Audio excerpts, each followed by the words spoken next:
Que é ilegal a faculdade que se atribui à autoridade real para suspender as leis ou seu cumprimento.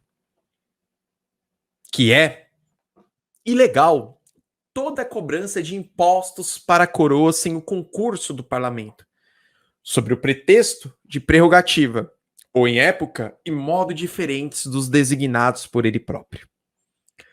Que é indispensável convocar com frequência os parlamentos para satisfazer os agravos, assim como para corrigir, afirmar e conservar as leis. Declaração dos Direitos. No documento de 1689, identifica-se uma particularidade da Inglaterra diante dos demais estados. Então vamos lá, galera. Quando você começa a ler o texto, você fala, ai meu, de que país, da onde está falando?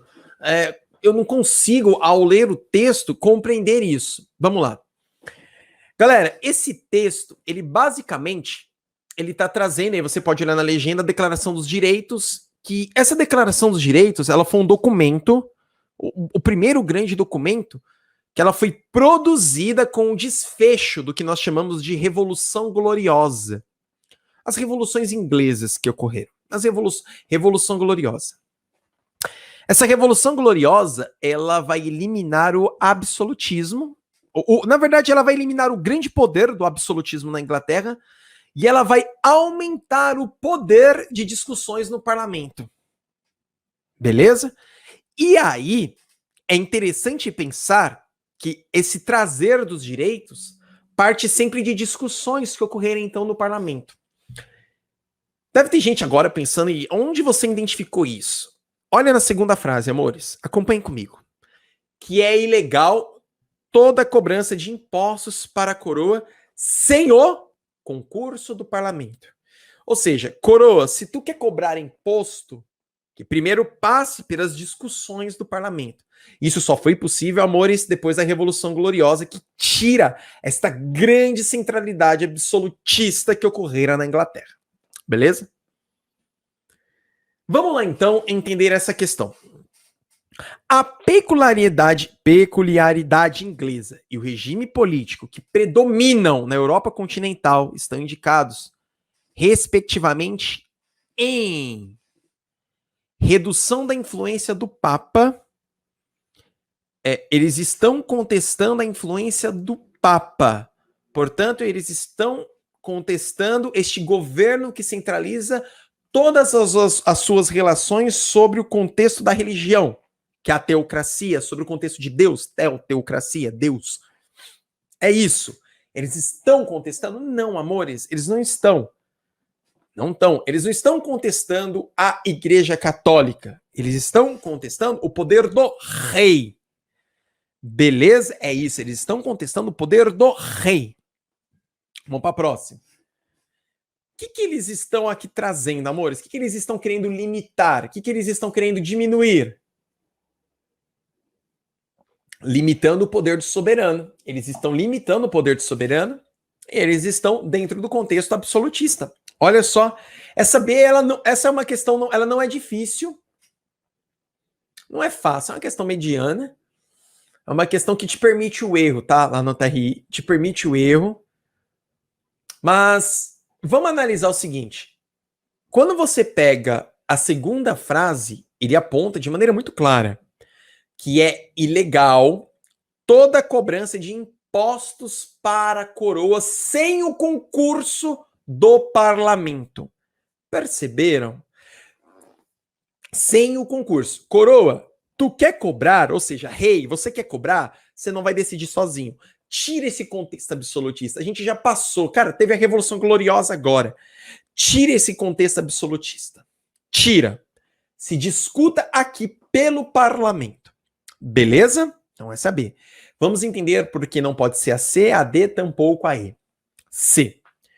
Ampliação da dominação da nobreza. Bom.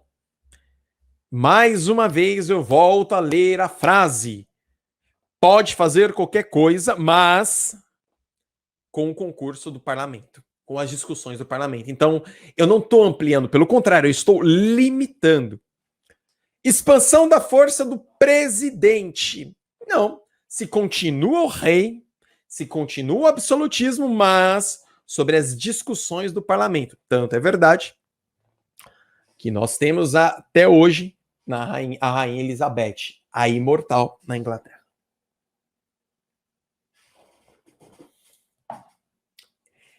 Restrição da competência do Congresso e o presidencialismo. Ainda não, na verdade, já era uma entrada ao parlamentarismo sobre uma limitação do poder soberano, beleza?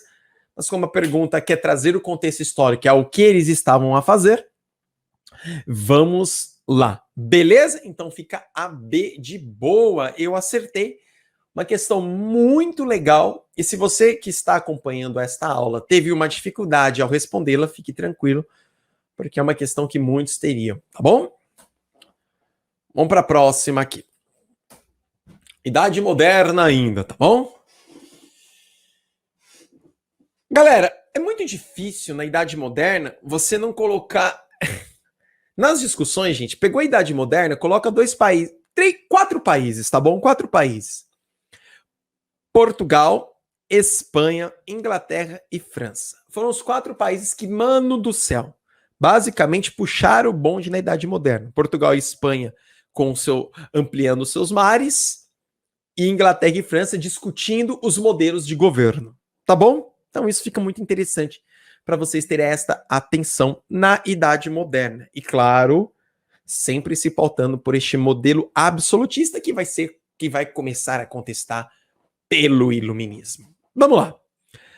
A Inglaterra pedia lucros e recebia lucros. Tudo se transformava em lucro. As cidades tinham sua sujeira lucrativa, suas favelas lucrativas, sua fumaça lucrativa, sua desordem lucrativa, sua ignorância lucrativa, seu desespero lucrativo. As novas fábricas e os novos altos fornos eram como as pirâmides, mostrando mais a escravização do homem que seu poder. Amores, quando se inicia o processo da Revolução Industrial no final do século XVII, e claro, vai correr todo o século XVIII, lembrando que a Revolução Industrial ela é um conjunto de transformações técnicas, de transformações sociais, de transformações econômicas, de transformações políticas, de transformações, sobretudo, no espaço geográfico. Revolução Industrial é um fenômeno que angaria inúmeros conjuntos. Ela vai trazer para si a relação muito próxima de fábricas, de indústria. E quando a gente acaba construindo que a Revolução Industrial ela é um processo pelo qual o sistema produtivo passa a ser mecanizado, representando uma das etapas do processo de industrialização, que é a maquinofatura, ela também transforma a mão de obra humana em máquina. Ela também integra a mão de obra humana a um elemento da máquina. Então, pouco importa se a mão de obra humana é uma pessoa ou não. O que importa é o que vai gerar o lucro. E é muito interessante quando o texto aponta tudo na Revolução Industrial é um lucro. A fumaça é o lucro, a desordem é o lucro, a sujeira é o lucro, a favela é o lucro, não importa. O que importa é lucrar. Como eu vou fazer isso? Deixa com o papai que ele se vira. É assim a construção da Revolução Industrial. Beleza? Pensando nisso, vamos para a pergunta. Qual relação é estabelecida no texto entre os avanços tecnológicos ocorridos no contexto da Revolução Industrial inglesa e as características das cidades industriais no início do século XIX? Vamos lá, então ele está fazendo já... Isso aqui é uma pergunta muito legal para a geografia também, porque amplia as discussões de urbanização. Vamos lá, amores. A facilidade em se estabelecerem relações lucrativas transformava as cidades em espaços privilegiados para a livre iniciativa, característica da nova sociedade capitalista. A facilidade em se estabelecerem relações lucrativas transformava as cidades em espaços privilegiados para a livre iniciativa. Aqui é muito importante vocês pensar, amores, que eles pedem não um fechamento e não uma construção de cidades apenas nas cidades da Inglaterra. Eles também pedem para você fazer uma relação com as cidades no início do século XIX, com as cidades industriais do início do século XIX. Percebam isso? Então ele não quer saber só da cidade. E de fato, gente, a cidade ela foi um palco para a expansão da Revolução Industrial. A Revolução Industrial ela vai efetivar o processo de desenvolvimento das cidades. Mas não só dentro do contexto e do palco inglês, tal como coloca no item A. Vamos para B, grandes mestres. O desenvolvimento de métodos de planejamento urbano aumentava a eficiência do trabalho industrial. Galera, vamos lá. Se a gente pegar esta alternativa, pega ela, o recorte, e colocar na pergunta, eu até levantei aqui na minha cadeira. Você não tem, em momento algum, dentro do contexto que se apresenta no enunciado, algo que nos remeta ao planejamento.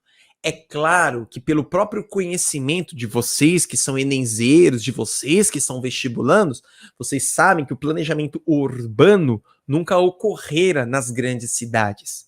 As discussões de planejamento urbano é muito recente na história. Mas nós precisamos de aprender a relacionar para ampliar a nossa capacidade analítica. Então, quando você olha as perguntas, você tem essa referência. Olha só, as cidades tinham sua sujeira, sua favela, sua fumaça, sua desordem. Bom, pelo menos até o meu filho de 5 anos sabe que se há desordem, não há planejamento. Se há desordem, não há planejamento. Se há planejamento, há ordem. Tudo bem? Então, a B não pode ser. C. A construção de núcleos urbanos integrados por meio de transporte facilitava o deslocamento dos trabalhadores das periferias até as fábricas. Confesso que eu gostaria muito que isto fosse uma verdade, mas não é. Gostaria que fosse, mas não é. As cidades não foram criadas como recepção de lazer aos operários. As cidades da Revolução Industrial foram criadas como recepção do lucro. As cidades da Revolução Industrial foram criadas para serem protagonistas da produção industrial. As cidades da Revolução Industrial foram criadas para as indústrias. Não foram criadas para trabalhadores. Então, pouco importa onde eles vão morar. O que importa é como eu vou lucrar. Então, ninguém tinha uma preocupação em trazer os trabalhadores que estavam nas planícies, estavam nas periferias, dentro do contexto de centralização. Beleza? Vamos à próxima aqui. Ai, ai, ai. Opa! Próxima, não terminei, né? D. A grandiosidade dos prédios onde se localizavam as fábricas revelava os avanços da engenharia e da arquitetura do período. Olha só. É claro, amores, que a Revolução Industrial ela foi muito importante. Por isso mesmo, Revolução Horas. Mas ela foi muito importante. Ela trouxe essa condição, a capacidade de desenvolvimento técnico, de desenvolvimento industrial que hoje nós temos, resulta da Revolução Industrial. É claro também que, junto com este pacote, nós trouxemos inúmeras consequências. Mas a Revolução Industrial não estava preocupada em utilizar a cidade como espaço de experimentação estética e artística. Embora hoje a cidade é um palco de experimentação. Principalmente quando a gente vê o grafite nas cidades. Mas aí a gente já está falando agora, não nas cidades do século XIX. Hoje sim, a cidade ela é um espaço de expressão cultural de diversos grupos. Hoje. Mas a pergunta traz as cidades do início do século XIX. Tudo bem? Aí tu vai para aí. O que a Revolução Industrial traz? o alto nível de exploração dos trabalhadores industriais ocasionava o surgimento de aglomerados urbanos marcados por péssimas condições de moradia, péssimas condições de saúde e péssimas condições de higiene. Gente, vejam, a alternativa completa o que o enunciado nos trouxe. As cidades tinham sua sujeira, sua desordem, sua ignorância. Logo, a cidade era péssima. Então, marquem a E de Enem. Marquem a E de eu acertei. Beleza? Vamos para a próxima. Idade moderna. Ainda comentei desse cabra aí agora há pouco. O príncipe. Portanto, não deve se incomodar com a reputação de cruel. Se seu propósito é manter o povo unido e leal. De fato, com uns poucos exemplos duros, poderá ser mais clemente do que outros que, por muita piedade, permitem os distúrbios que levem ao assassino e ao roubo. Ao assassínio e ao roubo. Esse texto é trash, é mais ou menos assim. O rei, para você manter a sua ordem, se necessário for, desce o cacete. Desce o cacete. A galera começou a tumultuar, bate, porque você resolve o problema. É isso. Eu vou ler de novo, entonando, que aí vocês entendem essa interpretação que Maquiavel pôs no príncipe. Olha só. O príncipe, portanto, não deve se incomodar com a reputação de cruel. Não! A galera acha que você é cruel, mas não se importe. O seu propósito, príncipe, o seu propósito, rei, é manter o povo unido e leal. Não é manter o povo alegre, é manter o povo unido e leal. De fato, olha só, com poucos exemplos duros, poderá até ser mais clemente que outros. Você pode bater um pouquinho mais ali, um pouquinho menos aqui. Mas se você faz isso, você evita roubo, você evita assassinatos. Ou seja, o príncipe era o livro de cabeceira dos reis. Porque os reis liam aqui e falavam, aí, tá vendo, gente? Eu tô descendo o cacete em vocês porque eu quero que nós sejamos unidos, para vocês serem leais. Tudo bem? Isso é importante. No século XVI, Maquiavel escreveu O Príncipe, reflexão sobre a monarquia e a função do governante. A manutenção da ordem social, segundo esse autor, baseava-se vamos lá, na inércia do julgamento de crimes polêmicos. Inércia. O príncipe. A galera tá causando, finge que você não vê. Não, pelo contrário. Ele falou, se a galera causar, mostra isso a eles. Então não era inércia, pelo contrário. Todo mundo que fosse contrário ao rei era julgado. Pronto. Julgado com a própria vida. Bondade em relação ao comportamento dos mercenários. Tem uma alma caridosa, rei. Ele roubou, mas... Não, né, gente? Compaixão quanto à condenação de transgressões religiosas. Seria pior ainda, porque além de você contestar o rei, você contesta a igreja, ou seja, você tem que morrer, não vai ter compaixão. Não adianta você ajoelhar e falar, não me mate. Você vai ser morto. Neutralidade diante da condenação dos servos. Neutralidade. Não. O rei agia por muitas vezes diretamente nos processos de julgamento. Tá bom? Muito bem. Conveniência entre o poder tirânico e a moral do príncipe. Poder tirânico e a moral do príncipe. Conveniência. É importante você ter essa tirania. Beleza? Galera, é bem importante pensar que a moral política para Maquiavel, igual tá posto aqui, ela é marcada basicamente pelo pragmatismo. Ou seja, pragmatismo de Maquiavel, atitude maquiavélica. Ou seja, o que você vai fazer para atingir seus propósitos. O propósito do príncipe para Maquiavel é governar. Esse é o propósito. E você só consegue governar se você manter a ordem. Beleza? Então isso é muito importante. Aliás, Maquiavel ele é um dos primeiros teóricos que defendem o modelo absolutista do Estado. Tá bom? Mas um puta pensador, tá, gente? Um puta livro para se ler. Isso é importante. Ok? Então isso tem que ficar muito claro para vocês.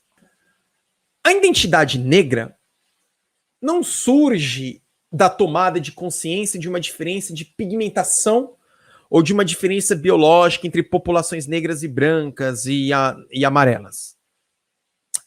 A identidade negra resulta de um longo processo histórico que começa com o descobrimento, no século XV, do continente africano e de seus habitantes pelos navegadores portugueses. Descobrimento esse que abriu o caminho às relações mercantilistas com a África, ao tráfico negreiro, à escravidão e, enfim, à colonização do continente africano e de seus povos. Beleza? A identidade negra não é resultado, tal como coloca o texto, da pigmentação, da origem. É resultado de uma luta, é resultado de um coletivo. Tudo bem? Com relação ao assunto tratado no texto, é correto afirmar que, vamos lá, a colonização da África pelos europeus foi simultânea ao descobrimento desse continente. Amores, abre um parênteses aí. O que acontece? O processo de colonização europeia sobre o continente africano, que começara no século XV, ele vai ser dividido basicamente em duas partes. Então vai ser dividida na primeira parte, que é conhecida como colonização via mercantilismo, onde os europeus basicamente colonizam o litoral do continente africano, ocupando o que nós chamamos de entrepostos comerciais no litoral da África mesmo. Tudo bem, amores? Então ele vai ocupando, porque o objetivo nesses entrepostos era, claro, a captura de pessoas escravizadas, a exploração do marfim, mas o interesse muito claro de Portugal era chegar às Índias. O comércio mais interessante era com as Índias, com a Índia, tá bom? Esse é o primeiro momento. O interior do continente africano ainda não era colonizado. E há a considerar que o interior do continente africano é muito grande. Beleza? O segundo momento de colonização europeia vai ser um momento que vai acontecer já no século XIX, num processo que nós chamamos de neocolonialismo, ou o contexto do imperialismo, onde o continente europeu vai interiorizar, ou seja, vai entrar no continente africano. Beleza? Vai entrar. Aí sim é um segundo momento. Que é um momento de extermínio, basicamente, de muitos povos que lá estão. Portanto, a colonização da África pelos europeus não foi simultânea. Foi um processo construído ao longo dos séculos. É claro que o interesse do europeu sobre o continente africano vai aumentar bastante quando ele percebe que a mão de obra escravizada africana lhe rende muito capital nas colônias americanas. Aliás, só para vocês terem essa observação, por que o europeu optou em escravizar... Por que o português aqui no Brasil optou em escravizar o africano muito mais do que escravizar o indígena? E ele também escravizava. Ambos eram escravizados. Galera, o que acontece? A escravização, prestem atenção, africana trazia para Portugal, além da mão de obra, o tráfico negreiro. Porque se você fosse escravizar o indígena, ele já estava aqui no Brasil. Então você não ia conseguir lucrar com o transporte. Então, peraí, se eu consigo lucrar com o transporte, eu vou trazer ele para cá. E aí, sabe qual é o mais louco? Quando a gente pega os livros de história, eu quero morrer, velho. Livros de história é totalmente eurocêntrico, né? Aí você lê, eles optaram em escravizar os africanos porque os indígenas eram indolentes, não eram bons para o trabalho. Mentira! Mentira! Eles colocam isso exatamente sempre para se construir uma ideia de poder. Da mesma maneira, quando se coloca, eu descobri o Brasil. Descobriu nada. Você invadiu o Brasil. É que descobrir traz essa ideia. Oh, meu, isso me dá uma raiva. Esse contexto de história eurocêntrica que nós presenciamos todos os dias. Portanto, é muito importante começar a levantar as discussões que a história não é só a Europa. Vamos para B.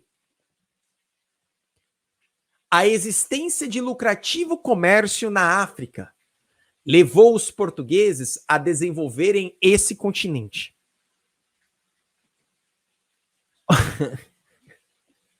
Que lindo, né? Que romântico seria. A existência de lucrativo comércio levou os portugueses a dizer... Gente, não. O interesse dos portugueses era explorar. Eu não vou desenvolver. E é muito importante pensar também que essa relação de produção, essa relação de produção que a Europa enxergava sobre a sua colônia, sempre se deu pela grande exploração e não pelo grande desenvolvimento. O surgimento do tráfico negreiro foi posterior ao início da escravidão no Brasil. Amores, não. É muito importante pensar que o tráfico negreiro já ocorria principalmente nas ilhas coloniais portuguesas do Atlântico, por exemplo, a Ilha da Madeira, Ilha de Açores. Então, eles já se utilizavam da mão de obra escravizada africana para trabalhar nessas ilhas, principalmente plantando cana-de-açúcar, por isso também que eles trazem esta mão de obra para o Brasil. O tráfico negreiro aumenta com a escravização no Brasil, aumenta, mas não surge com a escravidão no Brasil. Tudo bem? D. A exploração da África decorreu do movimento de expansão europeia no início da Idade Moderna. Portanto, é a D de deu certo. Veja só, galera, eu vou mudar algumas palavras e vai fazer sentido a vocês. A exploração da África decorreu do movimento da expansão marítima comercial no início da Idade Moderna. Comecei a expandir, comecei a conquistar, a tomar outras colônias. Com isso, percebam, eu preciso de pessoas para trabalhar. Então é a D de deu boa. Beleza?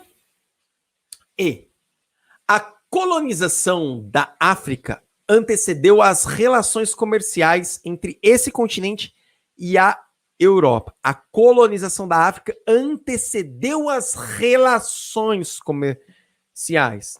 As relações comerciais sucederam a partir desta ocupação. Beleza?